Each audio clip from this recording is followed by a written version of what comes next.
In 1965, in San Bernardino, you met John Peel while he was working at KMEN Radio. Tell me a little bit about that. That's right. It was 65 or the last part of 64, and he was going by the name of John Ravenscroft. And he was a late night disc jockey on KMEN Radio. And it was right in the height of the British invasion, and of course he's British, and he had this thick British accent, so he was a big star in San Bernardino, I'll tell you. So, but he loved the blues, and he seen us play somewhere, and decided to take me under his wing, made my band, and we were called the original Southside Blues Band at the time, and we had a lot of gall calling ourselves that. We were just babies trying to learn the fundamentals, but he dug the fact that we were trying to play blues, and so I got to know him fairly well. We got to be good friends, and he was a great guy. Tell me about some of his record collection that you saw. Well, there's a lot of records here in this room, and he had about 3 times this many right here, and they were from everywhere. He had stuff from Library of Congress, and I didn't know anything about blues. I knew about Blind Boy Fuller Blind Blake from an old 78 that my family had when I was a little kid, so I heard blues for the first time on that, but I didn't give it much thought because I was a little kid. And then I knew about Jimmy Reed, of course, and John Lee Hooker, Howlin' Wolf, Bo Diddley. They all had hits on AM radio when I was growing up, so I knew that much about blues. But other than that, I knew nothing about it, and till I met John. And he opened up his record collection to us. We could play it, we could borrow stuff. The first time I ever heard Muddy Waters was in his living room, and definitely changed my life that day. And tell me about the first white face you saw on a blues album.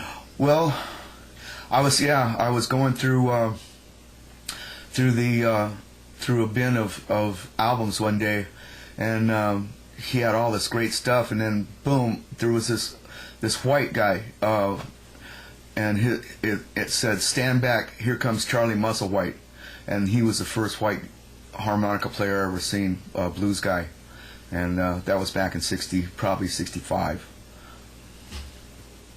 Now, John Peel was well known for taking a band that was from San Bernardino back to the UK. Right. He didn't do that with me and my band. He hooked up with another band over there, and they were great. They were called The Misunderstood, and Rick Brown was lead singer, and Glenn Ross Campbell was a rock and roll steel guitar player, played blues also. And John really liked them because they were kind of pretty unique with steel guitar in that band. So he took them under his wing as well and took them over to England. I don't know much about that period of time or what happened with them or anything, but it's in the books somewhere.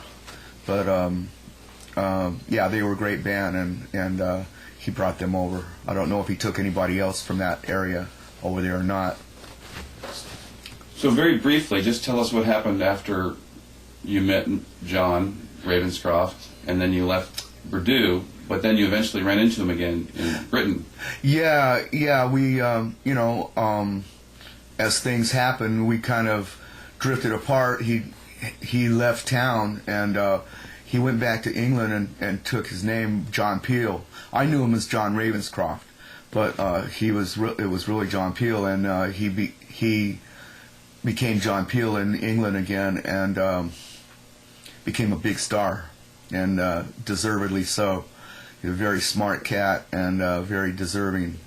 And I was just off trying to learn how to play the blues, and we were on the road touring and whatnot. And about 1969, we got hooked up with George Harmonica Smith and Big Mama Willie Mae Hound Dog Thornton. Mike Vernon heard us play somewhere and over here, and he took us to England, and so we were in the Marquee Club in London, And we were just walking in, and here came John Peel walking out. He had a big bushy beard, and hey man, how you doing? It was great to see him and stuff, but I only had just a couple minutes to speak to him, and that's the last time I seen him. And you know, it was very cordial, and it was great to see him again. But that was about it. And then I heard just a few years ago that he had passed on, sadly, and because I was hoping I'd get to see him again. But anyway. Thank you, buddy. Thank you for sharing that memory. My pleasure.